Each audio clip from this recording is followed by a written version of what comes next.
Hello everyone, आप सभी का स्वागत है मेरे channel tricky chemistry basic by Suman दीदी में।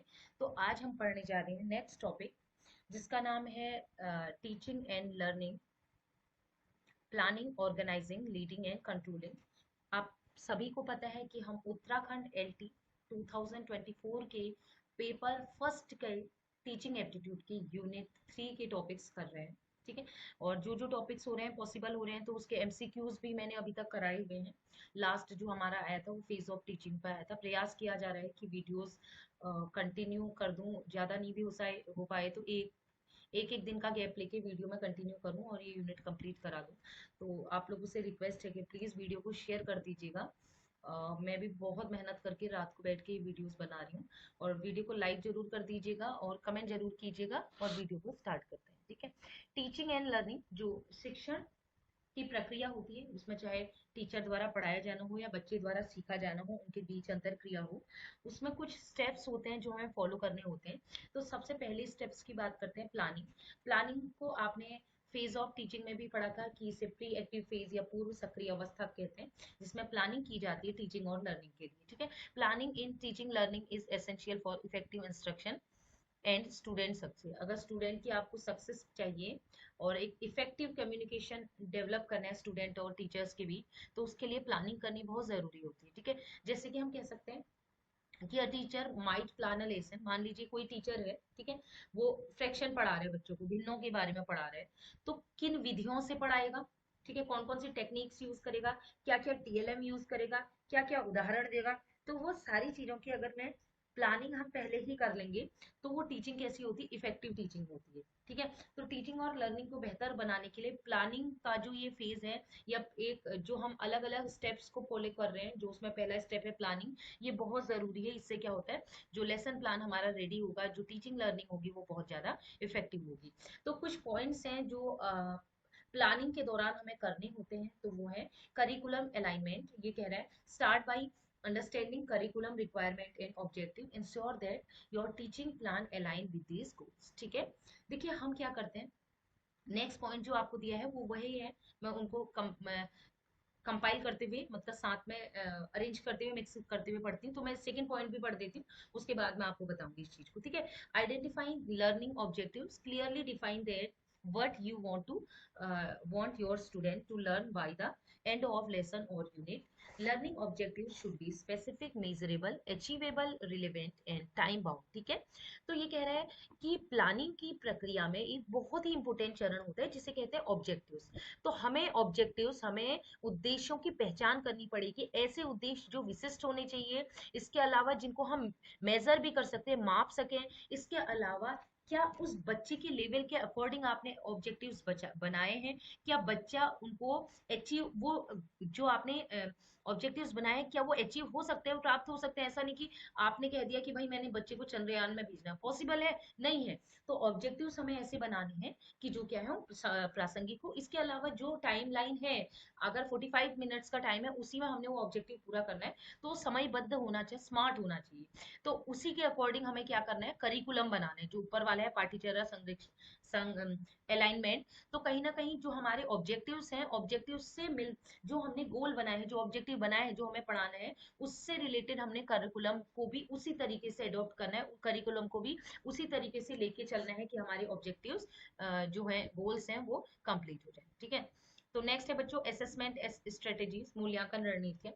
ये कह रहा है कि जब आप टीचर बच्चों को कुछ पढ़ाने जा रहे हैं, आपने कहा मैंने ये पढ़ाने में प्लानिंग कर रही हूँ, तो हमें कहीं ना कहीं जो असेसमेंट है, हम कैसे बच्चों का इवेल्युएशन करेंगे, मूल्यांकन करेंगे, असेसमेंट करेंगे, ये भी हमें पहले ही देखना होगा। जिससे कि हम कह सकते हैं कि निर्देश, जैसे जैसे हम निर्देश देते रहते हैं छात्रों को, उनकी प्रगति भी हम साथ में चेक करते रहते हैं। इसे रचनात्मक मूल्यांकन कहते हैं। इसके अलावा योगात्मक मूल्यांकन, इसमें क्या होता है, कोई एक पर्टिकुलर यूनिट है, कोई पाठ्यक्रम है, उसका कंप्लीट होने के बाद, जब वो कंप्लीट हो जाती है, उसके बाद हम उनका मूल्यांकन करते हैं। तो कहीं ना कहीं असेसमेंट किस तरीके से किया जाएगा, वो भी इस प्लानिंग फेज में हमें देखा जाता है। नेक्स्ट है बच्चों इंस्ट्रक्शनल स्ट्रेटेजी। जब टीचर क्लासरूम में जाएगा, तो क्या क्या इंस्ट्रक्शनल, किस तरीके से वो पढ़ाएगा, वो ग्रुप वर्क देगा, ठीक है, एक्टिविटीज कराएगा, टीएलएम दिखाएगा या केवल लेक्चर देगा, डिस्कशन होगा, क्या क्या रिसोर्सेज वो उपलब्ध कराएगा। तो ये जो निर्देशात्मक रणनीतियां हैं ये भी हम प्लानिंग फेज में पढ़ते हैं बच्चों। मैं शॉर्ट में बता रही हूँ, कॉपी में लिखा गया है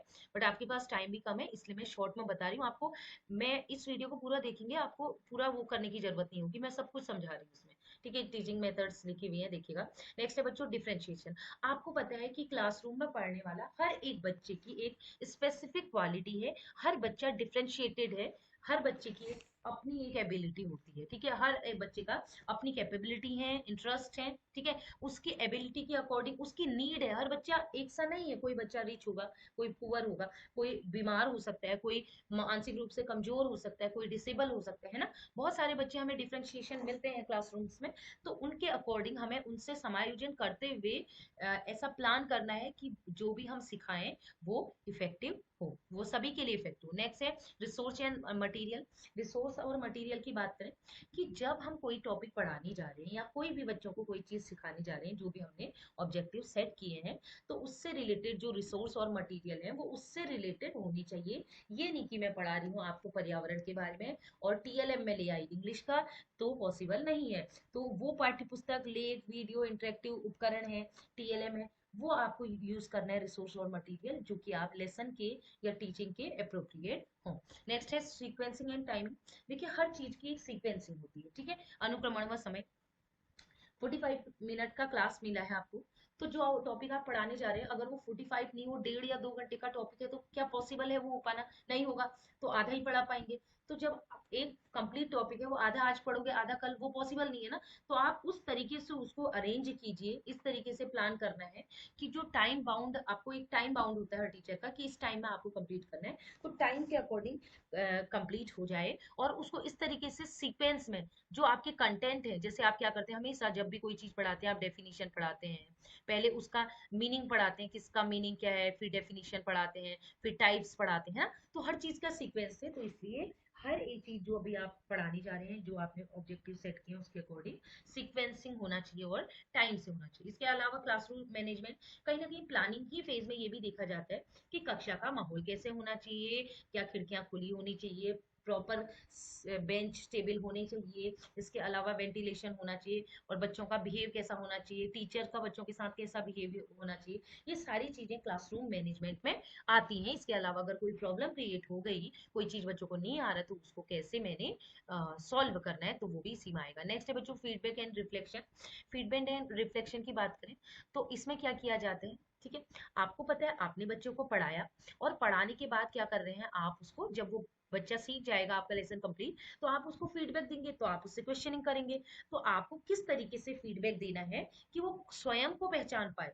ठीक है, ये नहीं कि आपने बोला कि आपने गलती की है वो तभी पहचान रहा। जब वो कुछ गलती खुद कर रहा है, कोई ठीक है आपने पढ़ाया और उसको समझ नहीं आया, वो खुद ही अपना सेल्फ असेसमेंट कर रहा है कि हाँ यहाँ ये चीज मुझे नहीं आई या ये चीज होना चाहिए। तो अगर वो सेल्फ रियलाइजेशन कर रहा है, सेल्फ, ठीक है, सेल्फ असेसमेंट कर रहा है, तो इसका मतलब है कहीं ना कहीं क्या है, हमारी जो प्लानिंग है वो सक्सेसफुल रही। तो इसीलिए लिखा है फीडबैक और जो चिंतन होता है वो शिक्षण और सीखने की प्रक्रिया के लिए बहुत जरूरी होता है। उसके लिए हमें फीडबैक और चिंतन के अवसर भी उपलब्ध कराने होंगे ताकि बच्चा स्वयं से अपने शिक्षण का अभ्यास कर सके। नेक्स्ट है कल्चरल रेलिवेंस एंड डाइवर्सिटी। ठीक है बच्चों, आपको पता है बार बार आपने सुना होगा कि कहा जाता है मातृभाषा में पढ़ाओ। उसके पीछे क्या रीजन है कि बच्चा ज्यादा इफेक्टिवली उस तरीके से सीखता है कि जब वो क्या होता है अपनी लोकल लैंग्वेज में सीखता है। ठीक है, अक्सर देखना बुक्स में, आजकल उत्तराखंड की बात करें तो बुक्स के अकॉर्डिंग जैसे काफल है, ये है, इनका भी डिस्कशन किया जाता है। जो पहाड़ी व्यंजन होते हैं उनकी बात की जाती है, पहाड़ से रिलेटेड जो होती हैं। ठीक है, अगर कुछ रिलीजियस बात करें तो वो सारी चीजें बुक्स में मेंशन की जाने लगी हैं।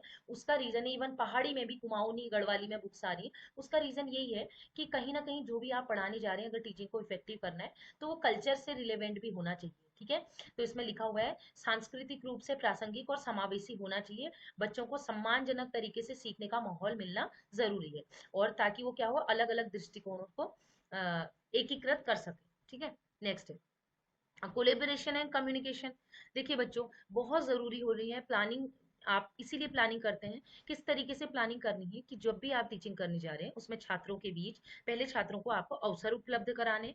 ठीक है, और इसके अलावा उनके बीच कम्युनिकेशन ज्यादा से ज्यादा हो। ठीक है, कोलेबोरेशन जो है सहयोग, एक दूसरे का सहयोग करें, आइडियाज को शेयर करें, डिस्कस करें, तो वो सबसे अच्छा टीचिंग लर्निंग को इफेक्टिव बनाना है तो प्लानिंग फेज में आपको ये भी सोचना होगा कि आपको बच्चों को ज्यादा से ज्यादा अवसर अपॉर्चुनिटी उपलब्ध करवानी है। इसके अलावा उनको कोलेबरेट कराना है, उनको उनके बीच क्या करना है, इंटरेक्शन कम्युनिकेशन को डेवलप करना है। तो ये हमारे कुछ पॉइंट्स हैं। नेक्स्ट स्टेप होता है बच्चों ऑर्गेनाइजिंग। ऑर्गेनाइजिंग तो ऑर्गेनाइजिंग मतलब ऑर्गेनाइज करना, आयोजन करना। Organizing in teaching and learning involves structuring the learning environment, content and activity in a way that promotes understanding engagement and effective instruction. ठीक है, तो ये कह रहा है कि हमने शिक्षण और सीखने में हमें आयोजन किया जाना है, हमें ऑर्गेनाइज करना है कि हमें बच्चों को ज्यादा से ज्यादा सीखने का माहौल, सामग्री, गतिविधियां, इनको ज्यादा से ज्यादा फैलाना है कि बच्चे को सीखने का माहौल मिल सके, गतिविधियां, एक्टिविटीज कराई जाएं जो कि टीचिंग और लर्निंग को इफेक्टिव बना सके। ठीक है, तो जैसे इसने एग्जाम्पल दिया है कि एक स्कूल का प्रिंसिपल है, शिक्षकों को उनकी विशेषज्ञता के आधार पर, जिसमें वो विशेषज्ञ उसके आधार पर विशिष्ट कक्षाओं में वो नियुक्त कर देता है और सुचारू रूप से उसको संचालन करने के लिए शेड्यूल बना देता है। ठीक है, तो ये क्या आ जाता है, ऑर्गेनाइजेशन में आ जाता है। आपने सारी चीजें का ऑर्गेनाइजेशन करना है, आयोजन करना है। ठीक है, तो इससे क्या होता है, ऑर्गेनाइज करने से क्या होता है, एक तो क्लियर लर्निंग आउटकम आते हैं। जैसे उससे क्या होता है, स्पष्ट हो जाता है बच्चों, अगर आपने सारी चीजें ऑर्गेनाइज कर दी, उससे क्लियर हो जाता है। ये है सीखने के परिणाम में स्पष्टता आ जाती है कि आपने क्या सीखना है। ठीक है, जो भी आपने लेसन प्लान बनाया, जो भी आपने यूनिट की बात कर रहे हैं, तो उसके क्या है, क्या जो लर्निंग आउटकम्स होंगे वो क्लियर हो जाएंगे कि क्या क्या होने चाहिए लर्निंग आउटकम्स। वो आप प्लानिंग फेज में आप फिक्स कर लेते हैं। लेकिन ऑर्गेनाइजेशन में अब उन चीजों को आप ऑर्गेनाइज नहीं करेंगे। आपने प्लानिंग तो कर ली कि ऐसा होना चाहिए, लेकिन आपने वास्तव में क्लासरूम को अच्छा नहीं बनाया, तो पॉसिबल नहीं है ना लर्निंग आउटकम्स आना। नेक्स्ट पॉइंट है बच्चों सीक्वेंसिंग कंटेंट। पहले भी मैंने बताया था, वहां भी मैंने बताया था, प्लानिंग में भी आपको वही करना है और यहाँ भी ऑर्गेनाइजिंग भी। वहां तो आपने सोच लिया, प्लानिंग क्या है, एक प्रकार से सोच लिया कि आपने ये करना है, तो वास्तव में क्या आपने कंटेंट को जो आप पढ़ाने जा रहे हो उसको आपने सीक्वेंस में रखा है या नहीं, किस तरीके से आपने पढ़ाना है। तो सीक्वेंशियल कंटेंट का मतलब वही है कि बच्चों को पहले वो पढ़ाएं जो पूर्व ज्ञान पर आधारित हो। ठीक है, ताकि उनके बीच समझ विकसित हो सके। नेक्स्ट है बच्चों चंकी इन्फॉर्मेशन। जो भी आप टॉपिक पढ़ाने जा रहे हैं उसको छोटे छोटे पार्ट्स में डिवाइड कर दो, चंक्स में डिवाइड कर दो। उससे क्या होता है, बच्चों को बेटर अंडरस्टैंडिंग होती है। चंक्स का मतलब होता है ये विखंडित जानकारी। जैसे पर्टिकुलर, जैसे मैंने यूजीसी पढ़ा है, तो मैंने पूरा यूजीसी नहीं उठा के नहीं बोल दिया। मैंने पहले बोला कि उसके संस्थापक कौन थे, उसका स्ट्रक्चर बताया, उसके कार्य बताए, उसका उसमें किस तरीके से उसका बॉडी ऑर्गेनाइजेशन बताया। तो सारी चीजें मैंने चंक्स में तोड़ के बताई, छोटे छोटे पार्ट्स में तोड़ के बताई। तो ये हमारा ऑर्गेनाइजेशन होना चाहिए। नेक्स्ट है बच्चों graphic organiser. use graphic organizers just such as concept map, diagrams, chart visually represent, ठीक है, the relationship between ideas and help student organize information effectively। जो भी चीज आप पढ़ाने जा रहे हैं उसको आप क्या करेंगे, किस तरीके से, जो ग्राफिक्स होते हैं जैसे कि मानचित्र है, ठीक है, मैप्स हैं, डायग्राम है, चित्र है, चार्ट है, ठीक है, विजुअली कोई विजुअल वीडियो के माध्यम से ये आप दिखा रहे हैं ग्राफिक्स के माध्यम से, तो ये क्या हो जाए अगर वो ऑर्गेनाइज कराने, तो इसमें ये भी लर्निंग, टीचिंग और लर्निंग को इफेक्टिव बनाते हैं। ठीक है, इसी प्रकार नेक्स्ट है बच्चों इसके फोल्डिंग। ठीक है, इसके फोल्डिंग क्या है, हिंदी में बच्चों इसका मचान ही लिख के आया जो भी है। ठीक है, प्रॉपर मुझे हिंदी नहीं आई इसकी। इसके फोल्डिंग जो होता है बच्चों, ये प्रोवाइड करता है, ठीक है, एक प्रकार से सपोर्ट प्रोवाइड करता है स्टूडेंट की, या हेल्प प्रोवाइड करता है ताकि उनमें नए स्किल्स और कॉन्सेप्ट का डेवलपमेंट हो सके। ठीक है, बच्चों का कॉन्फिडेंस बढ़ सके। तो ये बहुत ही जरूरी है। नेक्स्ट है डिफरेंशिएशन। ये मैंने पहले भी बताया था कि टीचर्स जो है उसने प्लान किया, अब उस तरीके से ऑर्गेनाइज करना भी बहुत जरूरी है, क्योंकि क्लासरूम में विविध प्रकार की आवश्यकताएं वाले बच्चे होते हैं और क्लासरूम में विविध प्रकार की आवश्यकताएं हो सकती है। तो उन्हीं का समायोजन करते हुए टीचिंग लर्निंग की जाए तो वो इफेक्टिव रहेगी। नेक्स्ट है बच्चों यूटिलाइजिंग रिसोर्स। जो भी आप पढ़ाने जा रहे हैं उसमें आप text book, articles, videos, online resource है, TLM है, ठीक है, आपने एक मॉडल दिखा दिया, तो वो बहुत बेहतर रहते हैं अगर इस तरीके से आप ऑर्गेनाइज करते हैं चीजों को, उसमें रिसोर्सेज उपलब्ध कराते हैं, तो डेफिनेटली टीचिंग और लर्निंग को इफेक्टिव बनाया जा सकता है। नेक्स्ट है बच्चों टेक्नोलॉजी इंटीग्रेशन। वर्तमान के अकॉर्डिंग आपको टेक्नोलॉजी का यूज करना बहुत जरूरी है। जैसे ऑनलाइन प्लेटफॉर्म है, बहुत सारे ऐप चल गई हैं, ठीक है, उसकी मदद से जैसे मैथ्स भी हम पढ़ते हैं, ठीक है, अलग अलग टेक्निक्स, जैसे एबिकस चल गया है, ठीक है, एलजेब्रा देखते हैं। इसके अलावा आजकल आपको पता है कि कॉग्निटिव क्लासेस हैं, ठीक है, एबिकस जिसे हम कहते हैं। तो ये चीजें टेक्नोलॉजी के अकॉर्डिंग हमें चलना है। नेक्स्ट है ग्रुपिंग स्टडी। ठीक है, बच्चों को क्या करना है, ग्रुप में डिवाइड करना है, ठीक है, ग्रुप बनाने, उनको हेल्दी डिस्कशन के लिए अवसर उपलब्ध कराने, उनकी एबिलिटी उनके इंटरेस्ट के अकॉर्डिंग, तो डेफिनेटली टीचिंग लर्निंग को इफेक्टिव करेगा। इसी प्रकार नेक्स्ट है बच्चों टाइम मैनेजमेंट। टाइम मैनेजमेंट पहले भी बताया था, प्लानिंग में आपने प्लानिंग कर ली कि मैंने टाइम मैनेज करना है। ऑर्गेनाइजेशन की बात करनी है, जब आपको आयोजन किया जाना है तो आयोजन भी आपने इस तरीके से देना है कि हर एक चीज को, हर एक टॉपिक को एक पर्याप्त समय में आप बांट देंगे कि इस चीज को मैंने इतना पढ़ाना है, ठीक है। नेक्स्ट है बच्चों फीडबैक मैकेनिज्म, ठीक है। तो फीडबैक मैकेनिज्म ऑर्गेनिज्म जो ऑर्गेनाइजेशन हम पढ़ रहे हैं, आयोजन पढ़ रहे हैं, उसमें establish clear channels for providing feedback, ठीक है।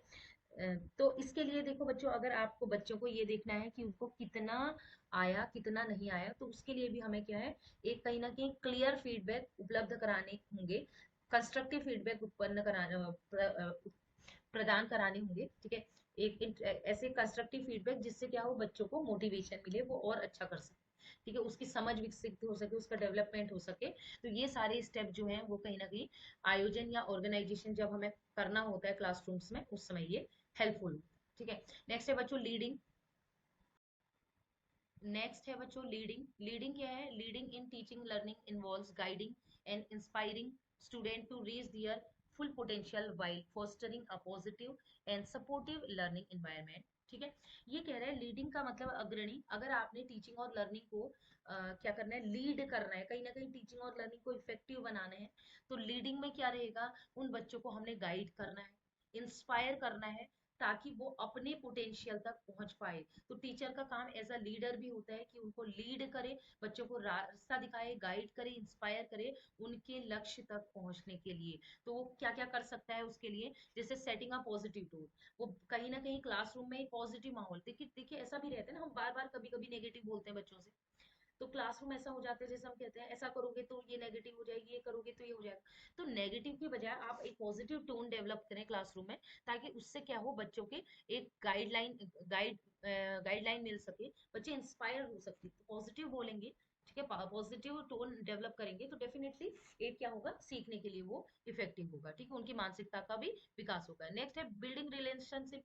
तो बहुत जरूरी होता है, बच्चा है, अगर आप लीड कर रहे हैं ना, आप लीड कर रहे हैं, आप लीडर हो, तो लीडर को फॉलो तभी किया जाएगा जब कहीं ना कहीं आप एक क्या कर सकते हैं, बच्चों के साथ एक मजबूत रिश्ते, एक हेल्दी रिलेशन उनके साथ बनाते हैं, कहीं ना कहीं बच्चों को भी विश्वास, सम्मान, सहानुभूति मिलना बहुत जरूरी है। तो आप उनकी जो एबिलिटीज हैं, उनके इंटरेस्ट हैं, उनकी नीड है, उसके अकॉर्डिंग अगर आप उनको फैसिलिटेट कर रहे हैं, प्रोवाइड करा रहे हैं टीचिंग और लर्निंग को, तो डेफिनेटली ये अच्छा रिलेशनशिप बन सकता है, और बच्चा डेफिनेटली आपको लीड करेगा, मतलब आपको फॉलो करेगा, ठीक है। क्रिएटिंग एक विजन, ठीक है, बच्चों के माइंड में एक दृष्टिकोण डेवलप करना, एक विजन भी क्रिएट करना बहुत जरूरी है। आप क्यों पढ़ रहे हैं, ये पढ़ के क्या होगा, और जो हमारे मूल्य होते हैं, नैतिक मूल्य, उनको डेवलप करने के लिए एक पॉजिटिव, एक सकारात्मक दृष्टिकोण बनाना भी बहुत ही जरूरी है। ये दृष्टिकोण केवल छात्रों के लिए नहीं है, ये अभिभावकों, सहकर्मी, सभी में के बीच क्या होना चाहिए, एक दूसरे के लिए या किसी भी कार्य के लिए एक पॉजिटिव विजन होना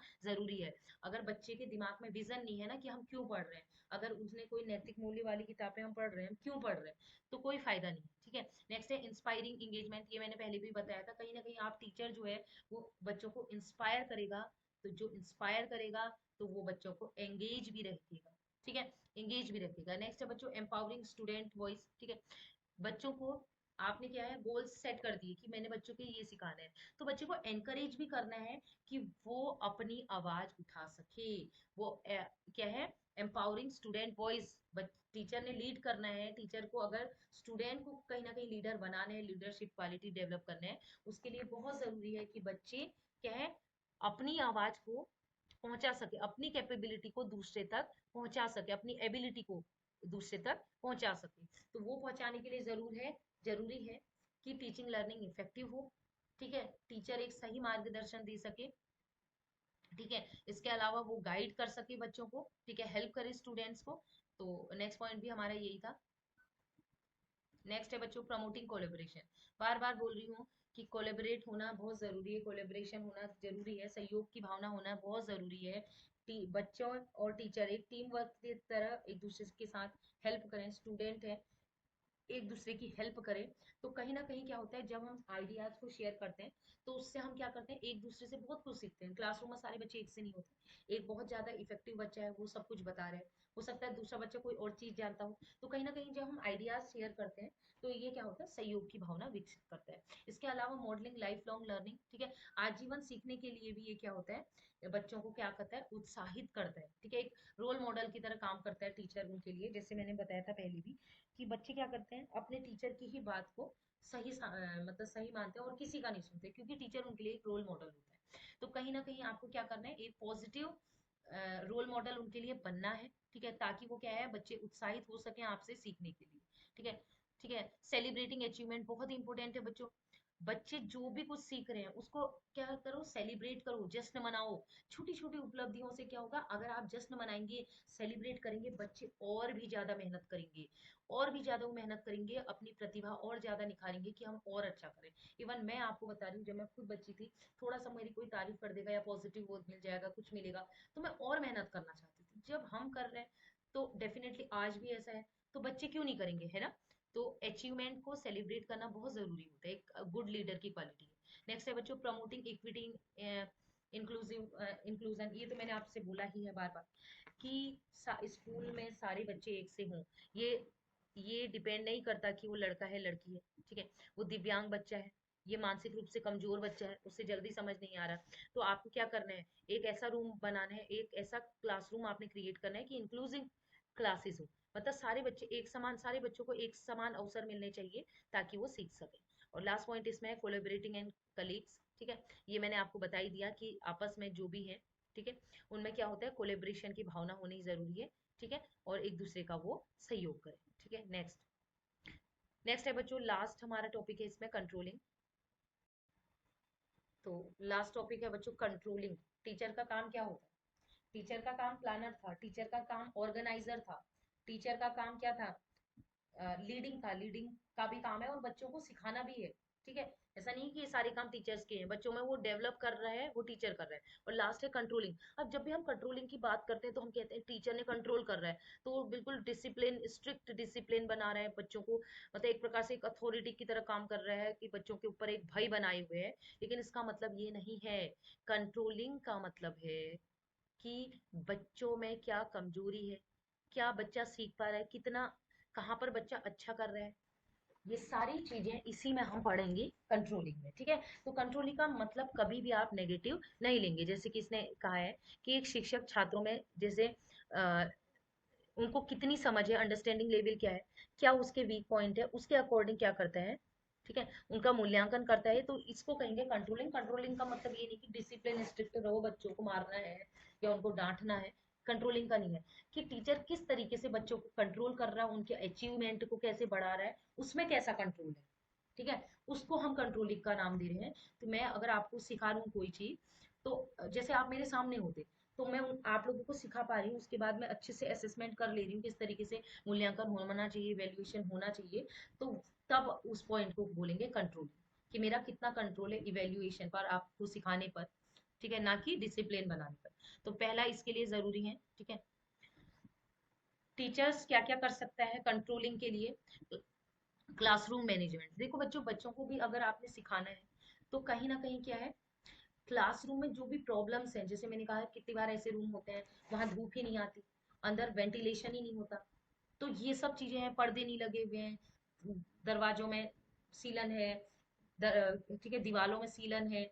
तो कहीं ना कहीं पॉजिटिव जो इन्वायरमेंट होता है वो बच्चे को सीखने में मदद करता है। हमारा उद्देश्य है ही कि टीचिंग लर्निंग इफेक्टिव की जाए, तो क्लासरूम मैनेजमेंट करना भी टीचर का उद्देश्य है। नेक्स्ट है प्रॉक्सिमिटी एंड बॉडी लैंग्वेज। ठीक है, तो ये कह रहा है use proximity and non verbal cues to manage classroom behaviour, move around the classroom to monitor student engagement and address off task behaviour. ठीक है, discreetly use positive body language to convey warmth, approachability and attentiveness. ठीक है, आपको क्या करना है, जब आप टीचर पढ़ाने जाते हैं ना, बॉडी लैंग्वेज कैसी होनी चाहिए, एकदम इफेक्टिव तरीके से आप जाने, बिल्कुल कहते हैं ना, गुड मॉर्निंग बच्चों, कैसे हैं आप लोग, आज हम ये पढ़ेंगे। बहुत बताते थे ना हमें बीएड में भी, ऐसे बढ़ाओ, तो एक गर्मजोशी के साथ, पॉजिटिव होने के साथ, एक बढ़िया जेस्चर पोस्चर अगर टीचर्स का है, तो डेफिनेटली बच्चे क्या करेंगे, बच्चे खुद ही मतलब टीचर की ओर को अट्रैक्ट होंगे और वो सीखने के लिए खुद को तैयार कर लेंगे। बच्चे का खुद का तैयार होना भी तो जरूरी है कि मुझे सीखना है। नेक्स्ट है कंसिस्टेंट रीइंफोर्समेंट, निरंतर सुदृढ़ीकरण। बच्चों को लगातार रीइंफोर्समेंट देते रहो। आज मैंने 45 मिनट पढ़ाया, मैं बीच बीच में अगर बोल रही हूँ बच्चों आप लोग कर सकते हैं डेफिनेटली, अभी बहुत टाइम है, 30 जून तक बहुत ज्यादा टाइम है, आप कर सकते हैं। आप पढ़िए, आपके पास एक दिन में 24 आवर्स, आप 12 आवर्स भी पढ़ते हैं, आपके पास बहुत टाइम है। तो जो भी टॉपिक मैं पढ़ा रही हूँ उस टॉपिक में बीच बीच में मैंने छोटे छोटे पार्ट्स में तो तोड़े हुए थे चंक में। इसके अलावा मैं आपको पॉजिटिव फीडबैक भी साथ में दे रही हूँ, री भी दे रही हूँ, तो ये भी कहीं ना कहीं टीचिंग लर्निंग को इफेक्टिव बताएगा। ठीक है।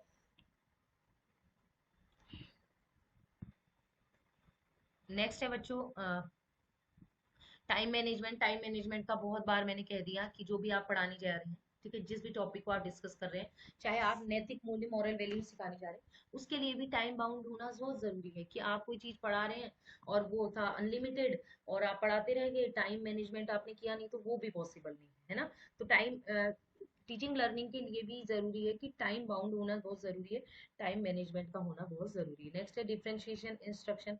बार बार बार बार बोल रहे हैं कि एक क्लासरूम में सारे बच्चों की एबिलिटीज है, ठीक है, उनके इंटरेस्ट है, ठीक है, सीखने का तरीका है, वो एक सा नहीं होता है। तो हमें क्या करना होगा, हमें इंडिविजुअल डिफरेंसेस को भी ध्यान में रखते हुए टीचिंग करनी पड़ेगी। यूज ऑफ टेक्नोलॉजी, ठीक है, टेक्नोलॉजी का यूज करना बहुत जरूरी है। अगर कंट्रोलिंग की बात करें तो कंट्रोलिंग में अगर आप बच्चे का इवेल्युएशन कर रहे हैं तो आप क्या कर रहे हैं, आपने टेक्नोलॉजी के माध्यम से क्या कर रहे हैं, इवेल्युएशन कर रहे हैं, बच्चों को पढ़ा रहे हैं। तो रिसोर्स जो भी उपलब्ध हो रहे हैं टेक्नोलॉजी के माध्यम से, कहीं ना कहीं वो भी टीचिंग लर्निंग को इफेक्टिव करेगा। इसके अलावा आपको पता है आजकल जो भी इवेल्युएशन की टेक्निक्स आई हैं, आपको पता है विद इन सेकेंड कह सकती हूँ मैं, विद इन सेकेंड आपका इवेल्युएशन कर देता है 1 क्लिक पे। तो आजकल के अकॉर्डिंग टेक्नोलॉजी का यूज किया जाना भी बहुत जरूरी है। नेक्स्ट है बच्चों ग्रुप डायनेमिक्स। बार बार बोल रही हूँ, आपस में ग्रुप डिस्कशन होना जरूरी है, बच्चे एक दूसरे की हेल्प करें, इसके अलावा आइडियाज शेयर करें, एक दूसरे की जो स्ट्रगल है स्ट्रगल को शेयर करें, नीड्स को शेयर करें। तो ग्रुप डायनेमिक्स या समूह गतिशीलता का होना जरूरी है। नेक्स्ट है बच्चों असेसमेंट एंड फीडबैक, ठीक है, आकलन व प्रतिक्रिया। तो क्या है आपको पता है असेसमेंट किस तरीके से किया जाना है, फीडबैक किस तरीके से किया जाना है, और आप किस तरीके से बच्चों को रीइंफोर्समेंट प्रोवाइड करा रहे हैं, ये भी बहुत मेजर रोल प्ले करता है बच्चे को सीखने के लिए, टीचिंग लर्निंग के लिए। जैसे कई बार होता है टीचर्स कहते हैं आपके, मतलब ये होता है ना, जैसे बच्चा 10 में से 9 मार्क्स लाया, कितने बच्चे आपने देखा होगा रोते रहते हैं, क्योंकि कहीं ना कहीं जो पेरेंट्स हैं या फिर टीचर है वो बोल रहा है देखो आप लोगों का, आपके बहुत कम नंबर आए, 9 मार्क्स आए होंगे, 1 मार्क्स आपका रहे। अगर आप कहेंगे आपका बहुत नंबर आए, एक ही नंबर आया, उस एक नंबर के लिए आपको थोड़ा सा पढ़ना है, तो इन दोनों में बहुत फर्क हो जाएगा। मैंने कहा मात्र 9 नंबर, 10 आते तो बात होती, लेकिन वही मैंने कहा अरे इतने अच्छे नंबर, एक ही नंबर तो चाहिए, एक नंबर तो बहुत कम हो, तो ऐसे ही रहेंगे। तो दोनों कंडीशन में बच्चे के जो सीखने के लिए होता है ना, जो सीखने के लिए उत्सुक होता है, पढ़ने के लिए उत्सुक होता है, उसमें दोनों में चेंज आ जाएगा। नेक्स्ट है बच्चों टीचर प्रेजेंस एंड एंगेजमेंट, ठीक है।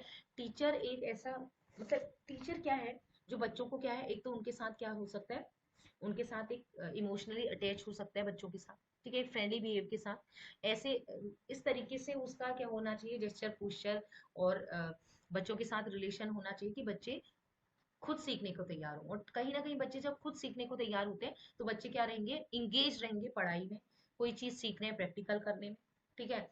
तो मतलब अगर टीचर कोई टीएलएम का यूज कर रहा है तो उसमें इंगेज रहेंगे। अदरवाइज अगर टीचर्स के साथ टीचर की प्रेजेंस नहीं है, तो आप देखिएगा कभी भी आप स्मार्ट क्लास से पढ़ाएंगे ना, बच्चा थोड़ी देर देखेगा तो थोड़ी देर बाद इधर उधर होगा, लेकिन वहीं पर टीचर रहता है, तो टीचर की उपस्थिति से सीखने की प्रक्रिया में काफी बदलाव आता है। नेक्स्ट है क्राइसिस मैनेजमेंट। कई बार ऐसा आता है प्रबंधन में संकट उत्पन्न हो सकता है। तो संकट जो भी क्लासरूम में होने वाली, अचानक होने वाली, बच्चे हो सकता है आपस में लड़ जाए, हो सकता है कोई मतलब ऐसी चीजें हो जाए, बच्चे आपस में लड़ें या गाली गलौज करें, मतलब कभी का ऐसा भी होता है ना, या हो सकता है आपकी तबीयत खराब हो जाए, बच्चे की हो जाए। तो हर क्राइसिस को मैनेजमेंट करने की आपके अंदर कैपेबिलिटी होनी चाहिए। नेक्स्ट है बच्चों रिफ्लेक्टिव प्रैक्टिस, चिंतनशील अभ्यास। ये तो बहुत जरूरी है, बच्चे ने पूरा पढ़ा, बच्चे ने सीखा भी, लेकिन सीखने के बाद उसको अपनी लाइफ में इम्प्लीमेंट, डेली लाइफ में इम्प्लीमेंट कर पा रहे हैं नहीं, ये बहुत जरूरी होता है। तो आपने बच्चे को इस तरीके से सिखाना है, टीचिंग लर्निंग करानी उसको इस तरीके से सिखाना है कि वो सेल्फ असेसमेंट कर पाए। तो ये भी कहीं ना कहीं कंट्रोलिंग के अंदर आता है।